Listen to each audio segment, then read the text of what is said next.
এখানে আমি half KG পরিমাণ ঢেঁড়স খুব ভালো করে ধুয়ে পানি শুকিয়ে তারপর এটাকে গোল গোল করে কেটে নিয়েছি। অ্যাড করে দিলাম 2টা ডিম, সাথে আরও অ্যাড করে দিব প্রায় 1/4 কাপ পরিমাণ কুচানো পেঁয়াজ, সাথে 8-10টা কাঁচামরিচ 2 ভাগ করে এখানে অ্যাড করে দিলাম। সাথে আরও অ্যাড করে দিব কিছু মশলা, দিয়ে দিলাম স্বাদ অনুযায়ী লবণ, সাথে অ্যাড করে দিব হাফ চা চামচ পরিমাণ হলুদের গুঁড়া। ব্যাস, খুব বেশি মশলার প্রয়োজন নেই, সব কিছু ভালো করে একসাথে মাখিয়ে নিতে হবে। প্রতিটি ঢেঁড়সের গায়ে যেন ডিমটা লেগে যায়, এভাবে একটু সময় নিয়ে এটা মাখিয়ে নিতে হবে। আর কোনো রকম মশলা ছাড়াই কিন্তু আজকের ঢেঁড়স ভাজিটা এটাই করব। দেখুন কতটা সুন্দর হয় এই ঢেঁড়স ভাজিটা, খেতে অসম্ভব টেস্টি। রুটি, পরোটা কিংবা গরম ভাতের সাথে আপনারা চাইলে এভাবে ঢেঁড়স ভাজি করে খেতে পারেন। অবশ্যই ইয়ামি অ্যান্ড টেস্টি।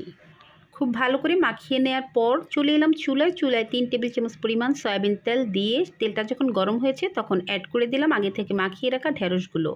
অপেক্ষা করেছি প্রায় 1 মিনিট। দেখুন নিচ থেকে কিন্তু ঢেঁড়স ভাজিটা অনেকটাই কালার ধরে গিয়েছে। ঠিক এভাবে নেড়েচেড়ে ঢেঁড়স ভাজিটা করে নিব, হয়ে যাবে আমার আজকের ইয়ামি ঢেঁড়স ভাজি।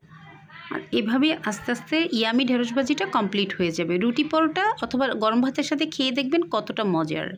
অবশ্যই খুব সুন্দর করে ব্রাউন কালার করে ভেজে নিতে হবে, তাহলেই কিন্তু এই ঢেঁড়স ভাজি থেকে খুব সুন্দর একটি ফ্লেভার পাবেন। দেখুন ডিমটা কিন্তু একদম সুন্দর করে কালার হয়ে যাচ্ছে আর প্রতিটা ঢেঁড়সের গায়ে ডিমটা লেগে গেছে। হয়ে গেল আজকের ঢেঁড়স ভাজি। যে কেউ চাইলে এভাবে একবার ভাজি করে দিতে পারেন। যে বাচ্চারা খেতে চায় না তারাও কিন্তু এই ভাজিটা খেতে খুবই পছন্দ করে। আমার বাসার বাচ্চারা খুবই পছন্দ করে এভাবে ঢেঁড়স ভাজি করলে। অন্যভাবে করলে কিন্তু ওরা খেতে চায় না, তাই ডিম দিয়েই ঢেঁড়সটা বেশিরভাগ ভাজি করি। অসম্ভব মজার আমার প্রিয় একটি রেসিপি আজ আপনাদের সাথে শেয়ার করলাম। খুবই অল্প সময়ে যদি রান্না করতে চান তাহলে এভাবেই রান্না করে নিতে পারেন। 8 থেকে 10 মিনিটের মধ্যে ভাজিটা একদম কমপ্লিট হয়ে গিয়েছে। একটু টেস্ট বাড়ানোর জন্য এখানে অ্যাড করে দিয়েছি ধনিয়া পাতা।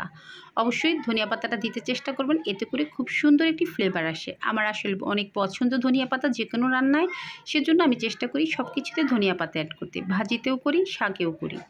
দেখুন কড়াই থেকে কিন্তু এখন ছেড়ে ছেড়ে আসছে। আর যদি আঠালো মনে হয় সেক্ষেত্রে আপনারা সামান্য একটু লেবুর রস অ্যাড করে দিতে পারেন, এতে করে আঠালো ভাবটা চলে যাবে। ধন্যবাদ সবাই।